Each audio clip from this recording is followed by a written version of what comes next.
Hello guys, आज आपण बनवणार आहोत कैरीचं पन्ह. हो, आता उन्हाळा चालू झालेला आहे आणि चैत्र महिनासुद्धा आहे. चैत्र गौरीसाठी कैरीचं पन्ह तर केलंच जातं आणि एरवी ही रिफ्रेशिंग समर ड्रिंक्समध्ये कैरीचं पन्ह हे व्हायलाच पाहिजे.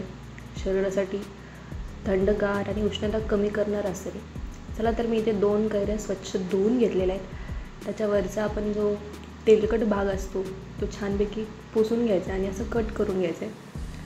आणि या कैऱ्या आता आपण उकडायला टाकणार आहोत. मी एका मस्त कढईमध्ये पाणी घेतलेले, छान 2 ग्लास पाणी घ्यायचे. त्यावर एक स्टँड ठेवायचे आणि त्यानंतर त्यावर एक अशा प्रकारे चाळणी घ्यायची जेणेकरून कैऱ्या वाफवल्या जातील.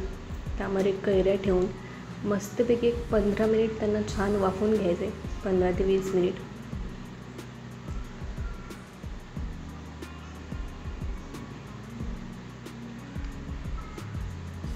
आता या कैऱ्या छानपैकी वाफून झालेल्या आहे, बघू शकता तुम्ही. गरम आहेत अजूनही.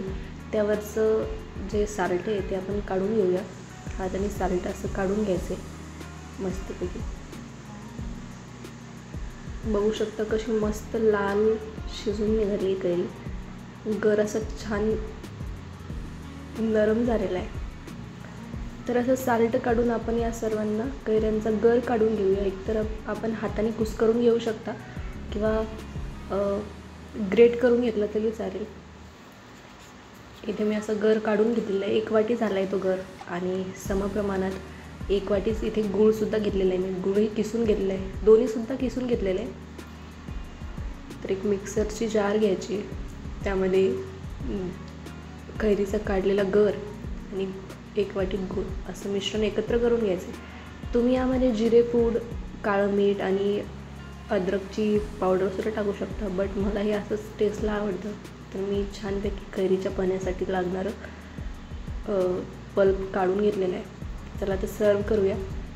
सर्व करताना मस्तपैकी या एका काचेच्या ग्लासाला लिंबाचा रस असा चोळून घ्यायचा आहे आणि या प्लेटमध्ये मी मीठ आणि लाल तिखट असं एकत्र करून घेतलं आहे. त्यांनी त्याला कोटिंग करून घ्यायचे. छानपैकी डेकोर किती सुंदर दिसते बघा, ते एकदम रिफ्रेशिंग. तर चला तर सर्व करून घेऊया कैरीचं पन्ह. सर्वात आधी बर्फ टाकायचा आहे. त्यानंतर आपण पल्प टाकून घेऊया कैरीचा. साधारणतः 1 ग्लाससाठी 3 ते 4 चमचे पुरेसा आहे.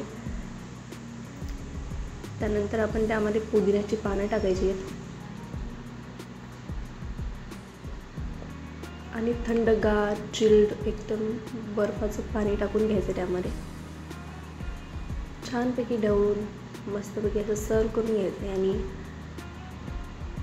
दुपारी असा गारेगार कैरीचं पन्ह प्यायचं. दुपारच्या जेवणामध्ये तर मस्ट हॅव आहे. जेवणानंतर किंवा जेवणासोबतही घेऊ शकता तुम्ही. तर कशी वाटली रेसिपी नक्की कमेंटमध्ये कळवा.